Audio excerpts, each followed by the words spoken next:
Hello, you're on with the Alderman and Libertarian. How are you doing today? Good evening. Doing good. Good evening, gentlemen. Good evening, That's sir. Great to hear. Do you want to just give us a general overview of your campaign before we start? Sure. Why not? I started this campaign because just deeply concerned about where the future of our country is heading. And if there was a candidate or a party, a major party out there that was true to their creeds, I wouldn't feel as a need to have gotten involved. But I believe the two parties we have are more concerned with their own party power and less about representing us, and I have thrown my hat in the ring here. We don't have enough transparency right now. The first thing I want to do is that every law that we evaluate be measured by three measures. Is it allowed by the Constitution? Can we afford it? And is it fair and non-discriminatory? And if I can't answer yes to those three questions, I'm not voting for it. If it's, if there's a lot of it that is, but a few parts it's not going to happen with me. So, as far as the platform issues, we want to restore some civil liberties, all of them that we can. We want to get our national defense streamlined to make it more of a defensive force. I'd like to keep it the strongest on the planet, but I don't think it needs to be the first thing we use anytime we go into a diplomatic conflict. And, that's it. And just don't want to see us being exploited anymore by our current band of politicians. Excellent. I completely agree.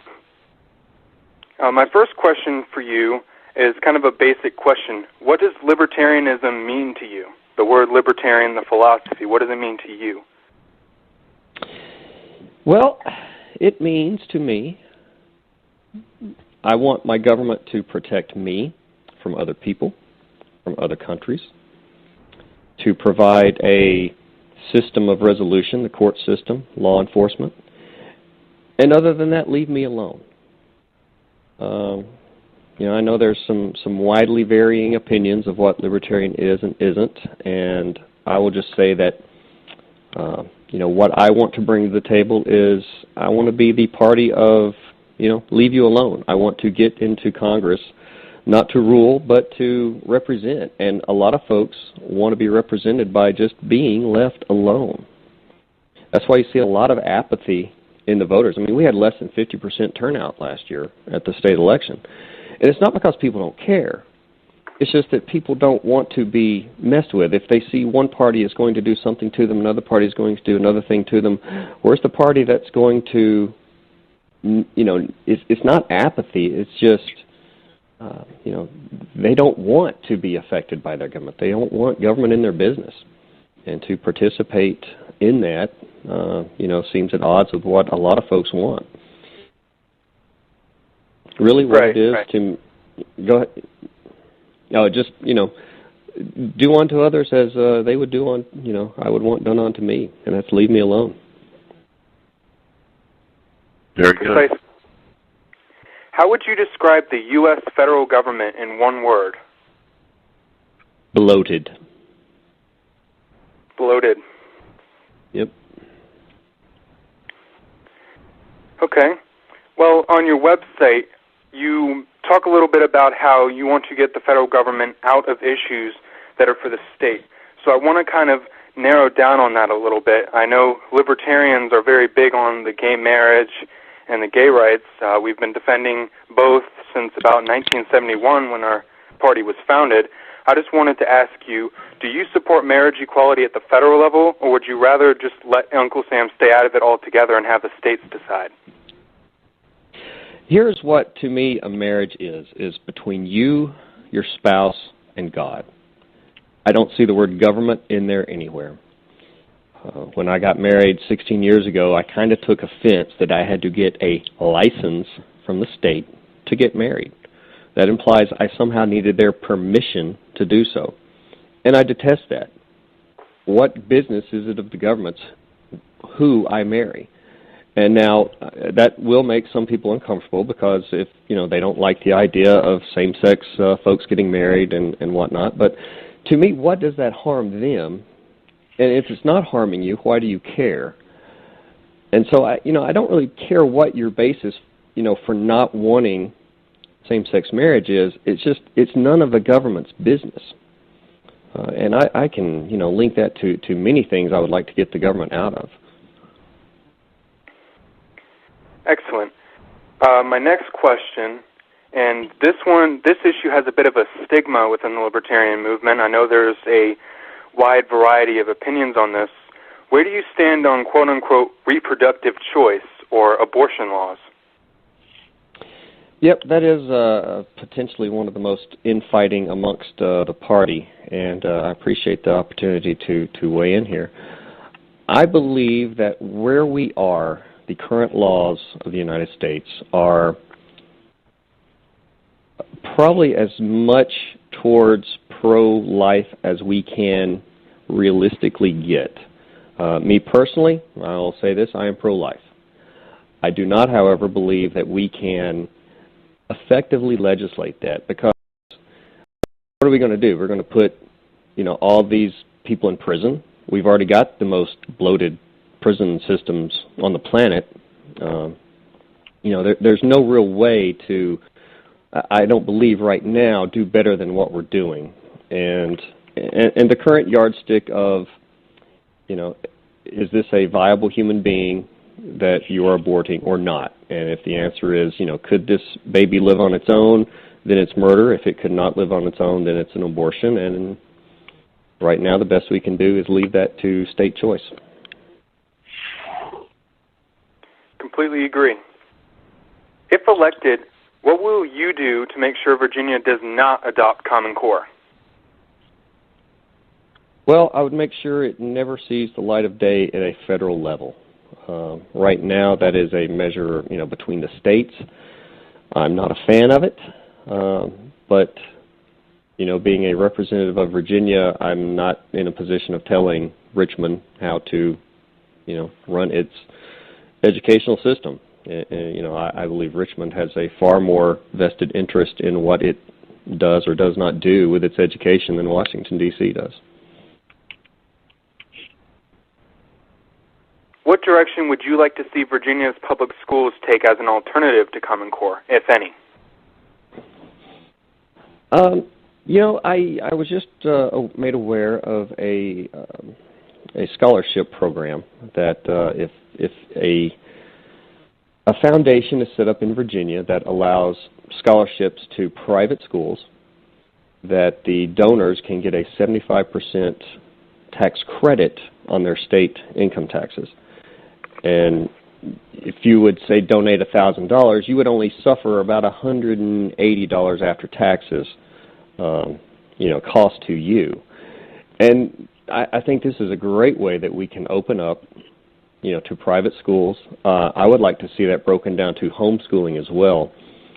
I've got 2 kids in private school and 2 kids in public school. It's just, to me, it's in the, where each of them receives the best education for their particular needs. I'd like to ask a question. Sure. Go ahead, Jeff. Mr. Draper, so far I like what I hear.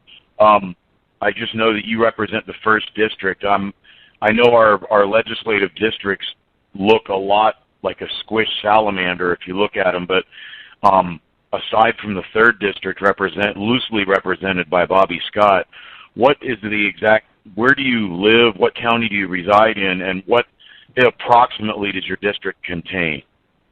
Sure. I live in the southernmost portion of my district. I'm in the Lee Hall area of Newport News, and it stretches up through the Middle Neck and up. It does not include the far right Eastern Shore, but it does sort of curve up into most of Fredericksburg. Okay, so would you include Yorktown in that? Absolutely. Yorktown, okay, my aunt lives in Poquoson. Yes. Okay, my aunt lives in Yorktown, that's why I asked. But, okay, so you go up into the outskirts of Fredericksburg, like maybe Spotsylvania? Yes, everything to the, southeast, in the east of Fredericksburg. And have you had any kind of debate or offered to have any debate with your only challenger, Mr. Whitman, since there is no Democrat? Have you offered to debate Mr. Whitman?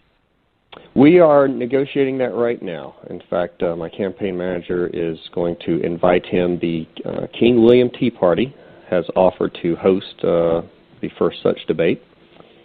And I will say that right now that my most valiant opponent, Gail Forrail Parker, is also putting her hat in the ring. Single-issue independent Green candidate. But, you know, she is more concerned about saving Virginians' lives, it seems, than Rob Whitman. So, you know, can't forget her. Independent Green, okay. Yeah, I have a question, Xavian. This is Joe. I noticed that you are in the Air Force Reserve, and I'd like for you to tell us a little bit about your position on foreign aid and military interventionism from the perspective of someone who serves. Sure. While in uniform, you know, it is up to us to execute the orders and commands of those above us and up into the President of the United States. Now, it doesn't keep us from having an opinion of that. It's just, you know, what we have to, what our job duties entail. As far as foreign aid, that's an easy one. It needs to cut off.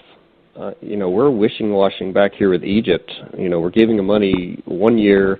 They have a military overthrow, a coup, and we're continuing to give them money and arms and weapons, and it just doesn't make sense. You know, do we appreciate both governments the same? I don't think so. You know, there's a whole lot of foreign influence going on there, foreign lobbying, and you know, that's just not something we need to be, you know, handing out money to these foreign countries, especially without a clear, you know, alliance with them, is not in our best interest at all.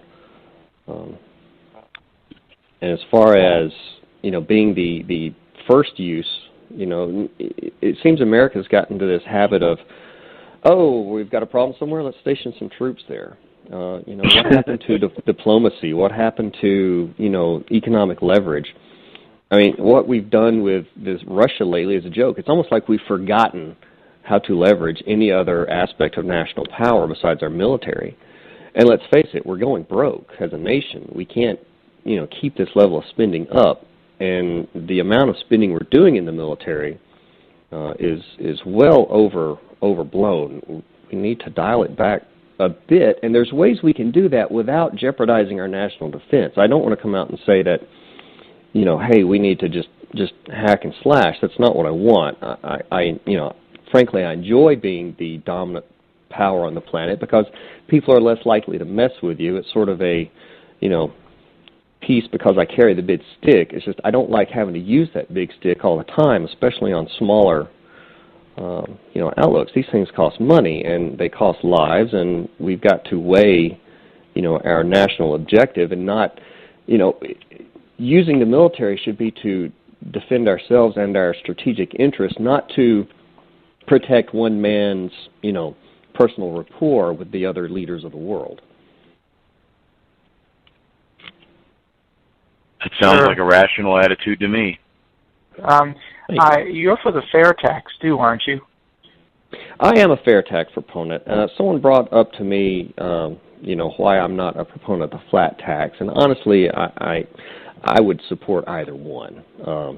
I think the fair tax is a better deal because you're not punishing people for working like the income tax does. I mean, let's face it, when we levy a tax on something, we try to stifle it. Why are we stifling income? Why are we stifling saving? You know, these are things we should be promoting. You know, and with the fair tax, now you're taxing, you know, consumption. You know, if you're going to buy that big house, you're going to pay more taxes. If you're going to save more, you're not going to pay taxes. It also catches income that the current income taxes don't catch, it catches taxes, because we've got illegal immigrants here that aren't paying income tax. You know, we're missing out on catching revenue from them, folks that are enjoying our services, I might add. If you've got a sales tax there, you're going to catch them. It's also going to catch folks who don't report all their income illegally or, through negligence. That's the big thing right there. Absolutely. Now, I know Mr. it's going to be harder to... Go ahead. Mr. Draper, this is Jeff. I noticed you on your webpage a minute ago. You mentioned illegal immigration and how they don't pay taxes, and I looked at your stance on immigration, and it seems like you recognize that the welfare state is a huge problem, and obviously you can't have open borders in a welfare state. But you mentioned that you need that the immigrants here illegally should be able to demonstrate an ability to contribute to our society, and they can apply for amnesty, while they're here. But it seems like that's, if they're allowed to stay here and we still have the welfare state, how do we go about scaling that back? Am I putting the cart in front of the horse, or did I read your website improperly, or could you elaborate on that, please? Sure. No, yeah, we need to have more open borders, but we need to make sure that, we're not drawing people in for the wrong reasons. Used to, people would come here because this was a land of opportunity. If you, were reasonably, objective and could, think you could have a go at it, you could come here, do great things, be a productive member of society. Now it seems people just want to come here to siphon off the free stuff because, let's face it, we give out quite a bit. Look at the percentage of people who pay, the current income tax versus the people who don't pay anything and receive credits. As far as, what happened to the, idea of, a few hundred years ago of being the beacon of hope for folks. Now it's not a beacon of hope for folks for opportunity. It's a beacon for, to just come here and siphon off those who already have. But doesn't it seem kind of strange to be advocating open borders when we have a very high unemployment rate and we have a surplus of labor? I mean, doesn't that kind of run it counterintuitive, economically speaking? It does, and I realize you can't, there has to be a linear adaptation here. You can't just, hope that, one problem goes away just because you want it to. No, until we get, until we reform this welfare system, it's really unpractical to have an open border system. That's shouldn't we do that first? Shouldn't that be done first? The welfare before system? we worry about opening up borders, fix the welfare state first, because it's kind of like saying, well, we're going to have stricter border enforcement, but let's do amnesty first. And it never works. They tried that 30 years ago, and look at where it's gotten us. It's just, you have to secure the border first, and then say, okay, maybe we can, think about changing our immigration policy. But otherwise, if your bathtub is overflowing, the first thing you do is shut off the water, and then you pull the drain plug, and then you start bailing out water. We're trying to bail out water with the teaspoon while the water is still turned on. Right. Good analogy. Good analogy. No, I think the first thing we need to do is fix the welfare system. I think the immigration problem will not be as, I don't think it would be a problem once we fix the welfare state. Excellent. Yeah. Well, I think I know your opinion of this, but I'm going to ask it anyway. Gary Johnson says that if you build a fence across the border from Mexico that is, say, 20 feet high, all it takes is a 24-foot ladder, and you're over. And somebody said, but do they build 24-foot ladders? And he said, yes, they do. I have one. So how do you feel about building a fence? I know you're for open borders, but how do you feel about that as a way to curb immigration while we fix the welfare state? I think the folks that want to get over are going to find a way around, under, over, whatever we put there. Do we really want to be the country that's got, hundreds of thousands of troops along the borders to keep people out? It's kind of like the war on drugs. Just because we've got it doesn't mean it's going to stop it. people that want in that badly, have their reasons, and I certainly don't think a fence is going to stop that. No, it's like gun laws. Criminals don't care how many laws you put in place. They're going to do what they want. Yeah, it only affects the law-abiding citizens. It's only going to affect the guys who, maybe have a little bit less of a need to get over here. It's not going to affect the guys who, have maybe more nefarious intentions or are really desperate and need, to come over here to work. Yeah, I know there are some libertarian candidates like the one in Texas, Kathy Glass, who are trying to get on this program. She, on her website, she makes it very clear that if she's elected, she doesn't talk about building a fence, but she says one of the first things she's going to do is send the Texas National Guard to the border to keep people from coming over illegally.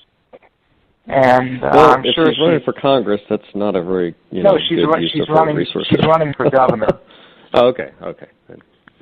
She's running for governor of Texas. For a candidate like that, you just have to weigh her other pros and cons, I suppose. Yeah, well, I think she's doing that to appeal to the Tea Party conservative types within the Republican Party, because it's going to be hard, especially in Texas, with the entrenched Republican Democrat parties that are there to overcome that. I think she can do it, but I think that's one of the reasons why that's a main part of her platform. I mean, it's on the front page of her site, so we'll have her on at some point to discuss that, and she can explain it. But I just thought I'd mention it. All right, Xavian. My next question is in regards to the federal drug war, which is, I know it's a big one for libertarians. What will you do as congressman to reduce the harmful effects of the federal drug war here in Virginia? Well, I would support anything that would get rid of said drug war. And hopefully if we got rid of the federal restrictions, the states would follow suit, much like we have in Colorado and Washington. You're talking. I'll focus on marijuana. You're talking about something that's less addictive and less harmful than alcohol and tobacco. Yet, we still have these archaic laws against them. And you look at 120 years ago when these things were not outlawed, and we didn't suffer the breakdown of the civilized world as we know it, like some would have you believe. People. We're generally aware of the consequences of their actions, and, I just don't see why we treat some of these substances as harshly as we do. I mean, for the most part, the worst thing about smoking marijuana is getting caught, and the repercussions that come with it. Now, don't get me wrong, I'm not advocating the use of any of these drugs. I don't want my kids smoking marijuana. I don't want my kids smoking nicotine. I don't want my kids drinking alcohol. But if you're going to do that as an adult, I don't care. That's just, part of this platform. More power to you. Just don't get out and drive doing it. Don't, if you want to come to work high and get fired, that's, a problem between you and your boss, not between you and your government. Completely agree. What about hard drugs? Well, you're getting more on the I would like to stay for marijuana, to speak solely on that for a while, but it wouldn't hurt to do some more education on the effects of these drugs and not just lump them into these are all bad. But, most people don't realize what the repercussions of, cocaine or heroin are. I mean, these are drugs that can kill you.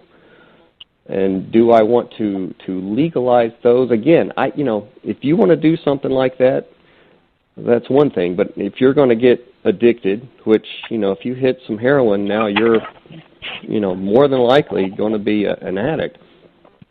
I don't want to be responsible for your health care costs coming out of there, too. That's another issue. So I think one issue at a time. So we'll shelve the one thing I'd like to add to that, and Gary Johnson touches on this quite a bit. I think it's over in Zurich, Switzerland. I believe that's the place. They've legalized all drugs there, and they have like a heroin program where you can go get clean needles.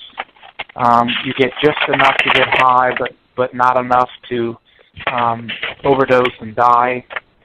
And crime rate has gone down considerably over there, and so that's something to look at for here in the United States as well, because you can't just legalize everything and say have at it. I mean, there might be some libertarians that say that, but there has to be some common sense with it.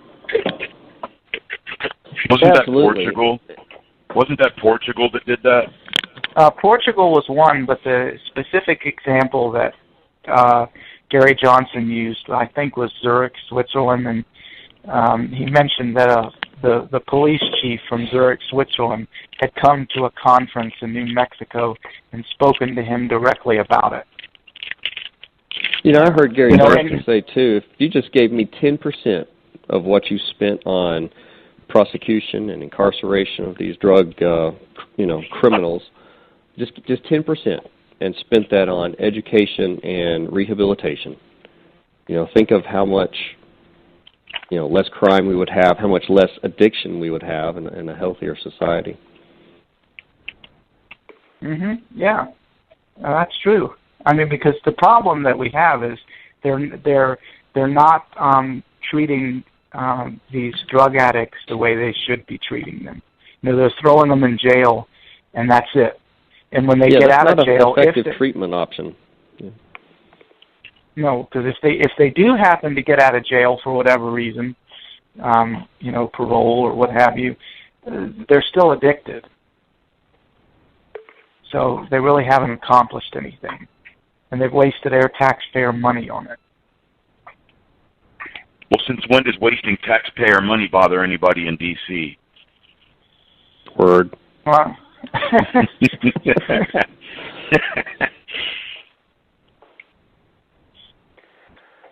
okay, Xavian. Well, my next question surrounds the race itself rather than on issue. This is an interesting point, too. There's no Democratic candidate running in your district. What is your plan to reach out to potential Democratic voters in your district? Well, right now we're with them. We're going to focus on civil liberties. That's a good overlap between the typical Democrat and the Libertarian Party.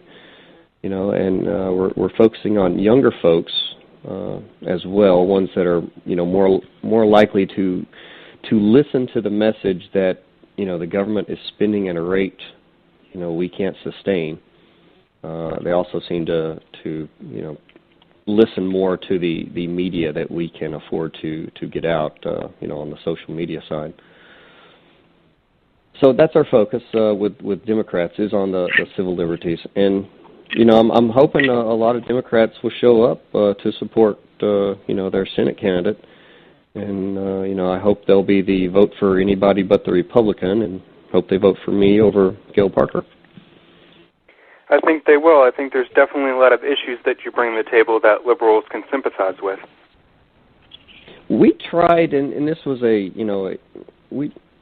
conscious effort. We tried to have a very robust platform, one that would stand on its own as an independent. We're not a niche issue. We're trying to bring in a platform that we think reasonable people in America would support.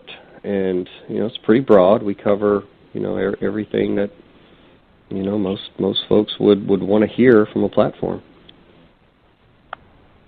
It's definitely good. Well, it makes sense. I mean, the Libertarian Party probably doesn't want to hear this, but if you look at my website, you don't see the word Libertarian on there. I was curious about that. I was going to ask you that. Well, here's my thought. If you go to my site, and the first thing you want to know is what's my party, because you're not going to vote for me if you don't know my party, you're not going to vote for me anyway. You know, if you have to know whether I'm a Republican or a Democrat, then you're not going to care if I'm Libertarian. But if you look through there, and if I've got your attention enough that you see the issues and you like those, then it, you know, that's what should matter to you, is what is that platform, not what is my party. And even on the Facebook site, I think the only, you know, mention is that cool little porcupine, you know, with the little red, white, blue porcupine on there. I like that guy. Well, see, that's when we were campaigning for Robert Sarvis last year, we'd be standing out at intersections and stuff, and people would come up, and we'd start talking to them, and the first words out of their mouth are, is he a Republican or a Democrat? And, you know, you just want to shake them and say, you know, there's a third party out there, too, you know. How come you didn't ask if he was a Libertarian? But you can't say that because, you know, you'll probably, if they were even thinking about it, you're going to lose their vote when you do that. But, I mean, that's the way most people think. Is he Republican or Democrat? You know, Sure. And I had one guy say to me last year when I said he's neither one, and he said, that's what I wanted to hear. Yeah. Yeah, it's just, you know, it's what we've been ingrained to think and to expect. And I'll give you an example. When for the Gary Johnson election, they had this was my daughter's third grade class, and they had you know, the little mock ballot box that she could go up to. And, you know, my daughter's looking around. She sees the, you know, Gary Johnson for president signs out in the front yard, and, you know, Draper for Congress over there. And she looks around and goes, well, I know who I'll vote for. And we made the point that, well, you know, it's probably only going to be, you know, one of the two. But, you know, under Virginia law, you can write in whoever you want. Well, their little, you know, mundane system only had two candidates, of course, you know, Obama and Romney. And she stood there. She wanted to vote for Johnson, you know, my proud little third grader. And, you know, the teacher sort of had this moment of panic and, you know, hit the Romney button. Figured that would be the, you know, closest acceptable one. And, you know, my poor daughter just broke down crying right there in the middle of the classroom. Boy, was that teacher wrong. Yeah. And, you know, so, you know, Dad had a parent-teacher conference after that, you know, worked out pretty well for everybody. But, you know, it just goes to show you that's, you know, what you're ingraining. And it's, you know, if you're teaching that to, you know, what to expect in the public schools, that's another issue I might have there. But, you know, people pick their political parties like they do their sports teams. You know, without a whole lot of thought as to why. It's just sort of, oh, this is how my dad did it, this is how my mom did it, we've been Democrat for whatever, you know. Well, do you even know what the platform is, and are the people that you're voting for supporting the platform you think they are? And honestly, that's where, you know, if you look at the Republican creed, if I saw, you know, more than a handful of Republicans that actually followed their creed, I'd be a happy camper. I mean, you've got Justin E. Mash, Ron Paul, you know, just a few. You know, my opponent, Rob Whitman, certainly not. I mean, he's got his own primary opponent for that very reason. You know, so we'll keep an eye on that next week. Well, he does have an opponent? Oh, okay. I didn't know that. I don't know if he made the ballot yet. I hadn't been following his stuff too closely, but yeah, Anthony Rydell was stepping up to the plate for the more Tea Party side. Well, I know that you know, you talk about people say, well, my family's been Democrat for so long that that's what I'm going to do.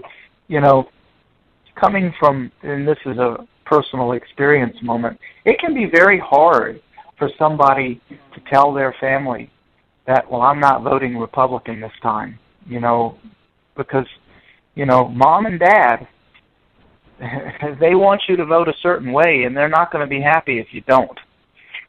You know, absolutely. You know, you want to be able to come to Christmas dinner and stuff like that. Yeah.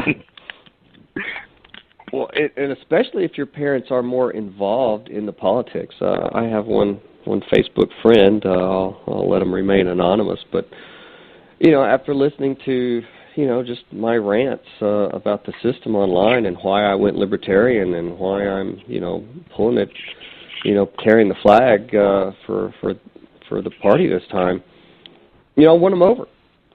And they said, I'm going to vote libertarian this time. And I told my parents, and you would have thought that I had come out of the closet as a homosexual. That's how much ranting and raving they received, from their parents. I was like, well, hey, that's another problem, if your parents would have done that. But, yeah, I mean, these are some seriously ingrained, things we've got to overcome. And it's nothing that, even if we had, all the money in the world, I don't know if, how well that would do us. It's just, personal interactions, one or two at a time. Sowing those seeds of, hey, this is what it could be like. I think that's what's important. Yeah, I keep Mr. telling Draper. People. Sure. Okay, Mr. Draper, I just have one more question before we go ahead and let you go. If elected, what will be your biggest focus as congressman? My biggest focus will be representing the people of the 1st District. At least you won't have to worry about me being beholden, to a party whip up there. I will vote via my 3, measures of what will make a good law, and no more. That's what you can expect from me. Sounds reasonable to me. We definitely need more candidates like you out there.